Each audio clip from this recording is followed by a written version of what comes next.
the average American family has got no more than $1,000 to spend on a health emergency. And most Americans don't have more than $600 savings. So just taking the US economy very specifically, the average American citizen is working paycheck to paycheck every month. So they're getting blocked from their flow every single minute of every day. What does a world look like when there's no fear for money and that flow is unleashed? Yeah.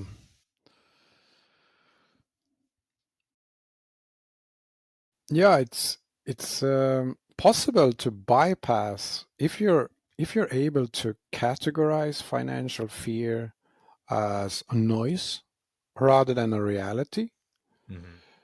then you're able to live without this Cool. and take actions in another path. And then when the more actions you take in this direction, the less the noise is noisy. Okay. And so and this is the very process I've been going through. So as I did this, I just meet more and more people that live without financial fear. And some of them are rich, some of them are poor. It doesn't really matter. The matter is that they don't make decisions from fear or guilt or shame or financial fear. Because they have understood that when you do that, you just perpetuate, you make it stronger. Mm. So if you can get that as an intellectual understanding, you can start that journey where it's like, oh, you wake up and you feel financial fear. Oh, okay, what do you do then? Do you then act on this? But if you have the mental construct saying, if you act on financial fear, you only amplify it. So why would you do that?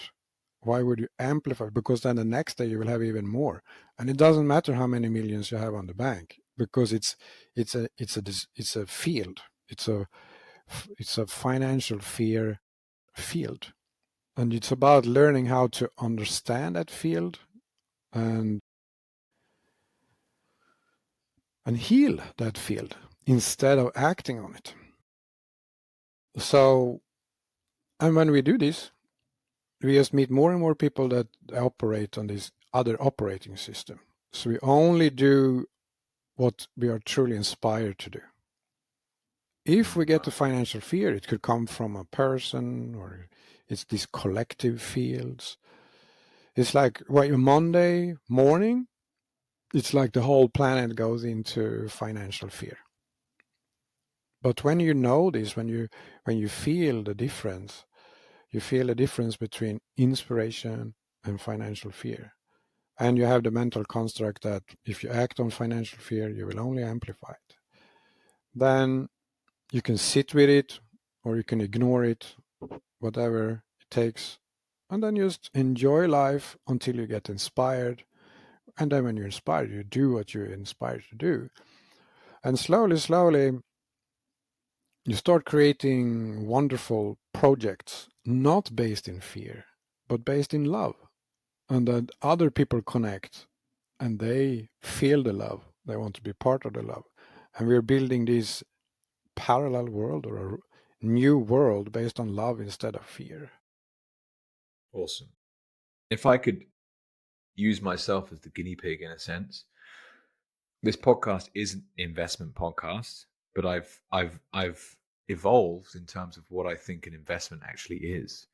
And I understand now that there are different things you can invest into, whether that be your health, whether that be, as I call it, intellectual capital, and how you've just described the ability to basically sidestep financial fear with a mindset and how that works. It's a great example of an intellectual investment.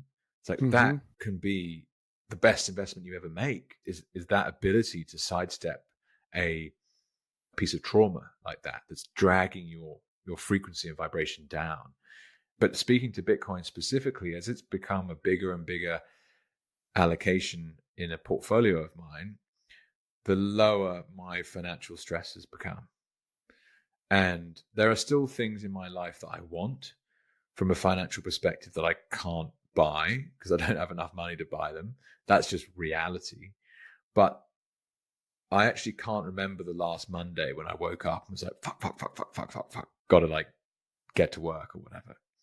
So it's absolutely been the case for me personally that Bitcoin has helped to solve that problem and to reduce financial fear in my life. And it's one of the reasons why I advocate for it so strongly, because it's like, it really has changed my life. And with that process, I've then been able to investigate other areas of my life, such as this conversation we're having right now.